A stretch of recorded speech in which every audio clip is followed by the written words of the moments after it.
यह खबर एक मजबूर पिता की है।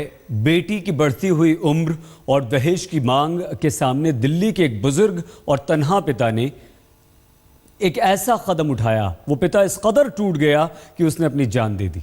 अपनी बेटी को परेशान न होने की तसल्ली दी और फिर अपनी परेशानी के तनाव में फांसी के फंदे पर यह पिता झूल गया। बेटी, तुम परेशान मत हो। तुम्हारी शादी के लिए थोड़ा चिंतित हूं। मुझे अंदर ही अंदर चिंता खाए जा रही है। बस यही आखिरी शब्द थे उस लाचार पिता के, जो लाख कोशिशों के बावजूद बेटी की डोली नहीं सजा पाया। पिता को अपनी चिंता दूर करने का कोई जरिया नहीं मिला। समस्या हल नहीं हुई तो अपनी जान दे दी। दिल्ली के अशोक विहार फेज 1 में रहने वाले करीब 70 साल के बृजमोहन सब्बरवाल अपनी बेटी योगिता के साथ रहते थे। परिवार के मुताबिक 28 जनवरी को दूसरी मंजिल पर अपने कमरे में उन्होंने पहले फर्नीचर में आग लगाई। इसके बाद रोशनदान में लगी जाली से फांसी लगाकर जान दे दी। 28 जनवरी की सुबह जब बेटी ने कमरे से धुआं निकलता देखा तो कमरे में गई और वहां पिता की लाश देखकर दहल गई।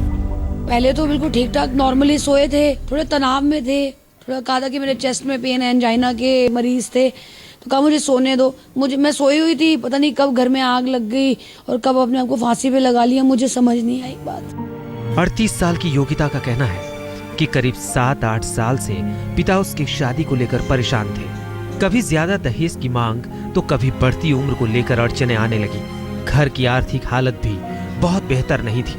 पुलिस ने बृजमोहन सब्बरवाल की मौत को हादसा माना है। एक बुजुर्ग की आत्महत्या का केस दर्ज कर लिया है। प्राइमा फेसी ये पता चला है कि ये डिप्रेशन के शिकार थे और इनकी वाइफ भी नहीं थी, डेथ हो चुकी है उनकी। और इनकी जो एक डॉटर है 38 ईयर्स ओल्ड, उनकी भी शादी नहीं हुई है। एक बुजुर्ग पिता की खुदकुशी महज हादसा नहीं बल्कि सामाजिक बुराइयों के बढ़ते जाल का अंजाम है, जिसमें एक पिता ना तो अपने दर्द की दवा कर सका और ना ही किसी से अपने दिल की बात कह सका। बेटी की विदाई में पिता को रोना था, लेकिन किस्मत का सितम देखिए, अपने पिता के हमेशा हमेशा के लिए विदा होने पर बेटी आंसू बहा रही है।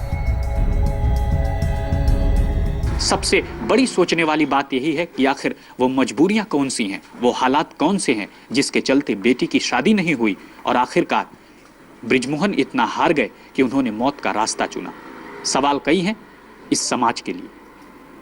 कैमरामैन फैजान और राजेंद्र स्वामी के साथ राम किंकर सिंह, दिल्ली आज तक। पुणे पहुंचे आरएसएस के प्रमुख मोहन भागवत ने एक बार फिर से कहा है कि राम मंदिर का निर्माण होना चाहिए। छात्र संसद चर्चा समारोह में शामिल हुए मोहन भागवत ने कहा, About the show, it's pollution free, it's noise free, and it's opinion free. Well, actually, it's not, because all we have is our opinion. On the show, this